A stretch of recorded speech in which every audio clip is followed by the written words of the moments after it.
Okay, guys, we're back for part two. So Oedipus just found out that his wife is also his mother, and that he did kill Laius, and Laius was his father. He was left on a mountainside, or he was supposed to be left on a mountainside by one of Laius's shepherds, but the guy didn't have it in his heart to kill the kid, so he gave him to a shepherd that he knew, thinking that that shepherd would carry him to a foreign land, which he did. And Polybus raised Oedipus as his own. But when Oedipus was prophesied to kill his father by that drunk guy at the party, he left because he didn't want to hurt his dad. And now he's figuring out that he actually did hurt his dad because he killed Laius. Okay. Oh, generations of mortal men, how I count your life as scarcely living. What man is there, what human being who attains a greater happiness than mere appearances, the joy of which seems to fade away to nothing? Poor wretched Oedipus, your fate stands here to demonstrate for me how mortal man is ever blessed, how no mortal man is ever blessed. Here was a man who fired his arrows well, his skills was matchless, and he won the highest happiness in everything. For Zeus, he slaughtered the hook-taloned Sphinx, and stilled her cryptic song. For our state, he stood there like a tower against death, and from that moment, Oedipus, we have called you our king, and honored you above all other men, the one who rules in mighty Thebes. The course is just recapping everything. But now who is there? Whose story is more terrible to hear? Whose life has been so changed by trouble, and by such ferocious agonies? Alas, for celebrated Oedipus, the same spacious place of refuge served you both as well as your father, the place you entered as a new bridegroom. How could the furrow where your father planted, poor wretched man, have tolerated you in such silence for so long? You know what I've noticed about when I read these videos, or when I make these videos? I have a bit of a lisp. Like I do that a lot. Anyway, time. I'm going to try to stop. Time, which fates, which watches everything, and uncovered you against your will, now sits in judgment. I can still hear myself doing it. Of that fatal marriage, where child and parent have been joined so long. O child of Laius, how I wish I had never seen you.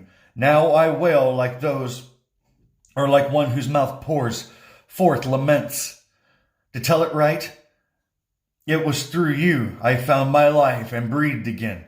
And even though you are through my eyesight, and then through my eyesight failed, the second messenger enters from the palace. O your most honored citizens of Thebes, what actions you will hear about and see, what sorrows you will bear, as if a natives here, you are still loyal to the house of Labdicus.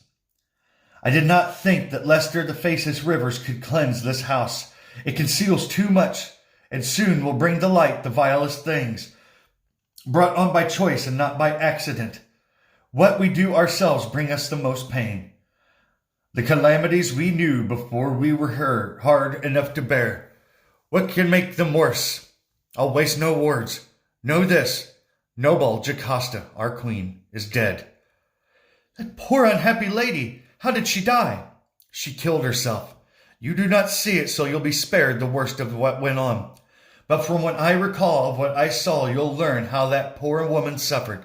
She left here frantic and rushed inside, fingers both hands clenched in her hair. She ran through the hall straight to her marriage bed.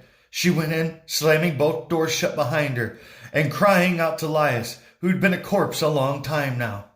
Gotta take a drink of coffee. She was remembering that child of theirs born many years ago, the one who killed his father. He left her to conceive cursed children with that son. She lay moaning by the bed where she, poor woman, had given birth twice over, a husband from a husband, children from a child. How she died after that I do not fully know. With a scream, Oedipus came bursting in. He would not let us see her suffering, her final pain. We watched him change around back and forth. As he moved on, he kept asking us to give him his sword, as he tried to find that wife who was no wife, whose mother's womb had given birth to him and to his children. As he raved, some immortal power led him on. No human in the room came close to him. With a dreadful howl, as if somebody had pushed him, He leapt at the double doors, bent the bolts by force out of their sockets, and burst into the room. And then he saw her. She was hanging there, swaying with twisted cords roped round her neck. When Oedipus saw her with a dreadful groan, he took her body out of the noose in which she hung. And then, when the poor woman was lying on the ground, what happened next was a horrific sight. From her clothes he ripped the golden brooches she wore as ornaments, raised them high, and drove them deep into his eyeballs, crying as he did so, "You will no longer see all the atrocious things I have suffered, the dreadful things I did. No, you have seen those, and you never should have looked upon. And those I wished to know you did not see. So now, and for all future time, will be dark."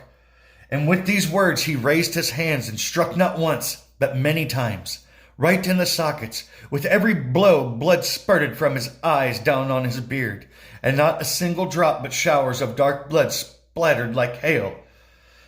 So, what these two have done has overwhelmed not only one. This disaster swallows up a man and wife together.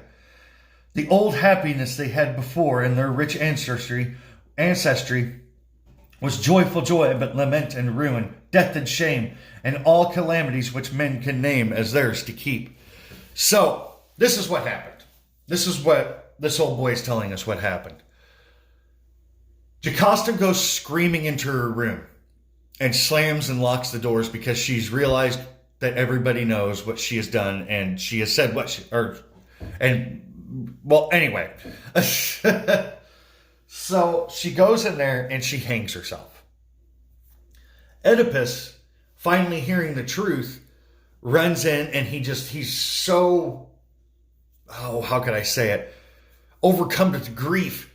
And he hears her scream. He breaks the bolts off the door and bursts in, and he sees her hanging there. Well, he lets her down, and he takes one of her brooches. Let me show you what a brooch is, if you don't know. Oops.